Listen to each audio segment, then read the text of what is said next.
We have Tyler from New Jersey writes in. He goes, hey, guys, first of all, I love the podcast. In regard to his HSA, health savings account, on January 1st each year, I directly contribute my portion, which will be $27.50 for 2022, into my health savings account from my regular checking account. Then throughout the year, my employer contributes their portion, $75 a month, directly into my HSA bank account, maxing out the employee-employer contributions under a self-only plan. Once the money hits HSA Bank, I immediately transfer it to my HSA investment account at TD Ameritrade and put it to work in low-cost, diversified ETFs. I file the IRS Form 8889 to reduce my adjusted gross income by the contribution amount. I know that if I instead had my contributions come out via payroll, I wouldn't have to pay the FICA tax on those contributions. In my head, the FICA tax, which is 7.65% of $27.50, is about $206 of tax savings. On the other hand, if instead I invest that $27.50 right away on January 1st, I feel like my money can earn more than $206 of tax savings over the span of the entire year. Am I missing something in this equation where it would make more sense to do the contributions via payroll? Thanks for the feedback.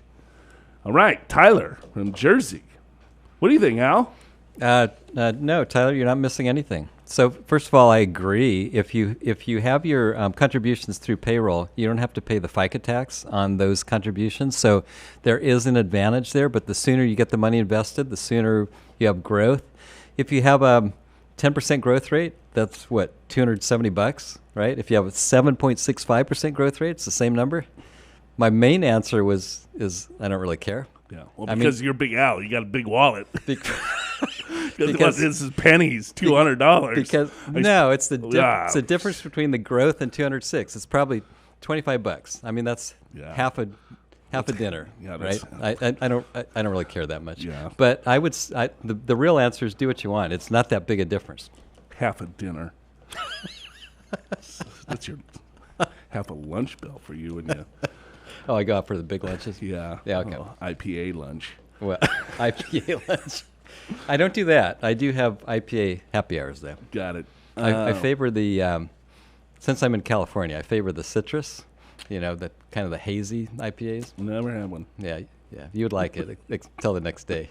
You would love it until the next day. Oh. All right, HSA, we got a couple minutes. Let's explain that. Health savings account, for those of you that don't know what Tyler's doing, he has a high deductible insurance plan. And so what that means is that he can, the premiums of the insurance is a lot lower. Sure. And so you're making up for the savings of premiums, and you are allowed to put a certain amount of money into a pre-tax account that grows tax deferred, in that you can pull the money out 100% tax-free if you use it for qualified medical expenses. Sure. So, and it can. You don't have to use it that year. It can grow for decades. Right. So what he's doing is like, you know what? I'm healthy. I don't think I'll need this. So he's taking the money and he's moving it like from a checking account directly into an investment account. Right. And so that investment account is growing tax deferred. Sure. And if he ever needs some of that money, it's like another Roth option if it's used for medical expenses. Sure. Or over time, he can just convert that into another retirement account. Because it's even better than a Roth because you get the tax deduction and it's tax-free. Yeah, it's the triple tax if threat. You use it for medical. So, yeah, it's you get the tax deduction, tax deferred, and tax-free coming out if used for medical. But if he doesn't use it for medical, he can just roll it into another IRA down the road. So check it out. If you have an HSA through your employer, it might be a decent option.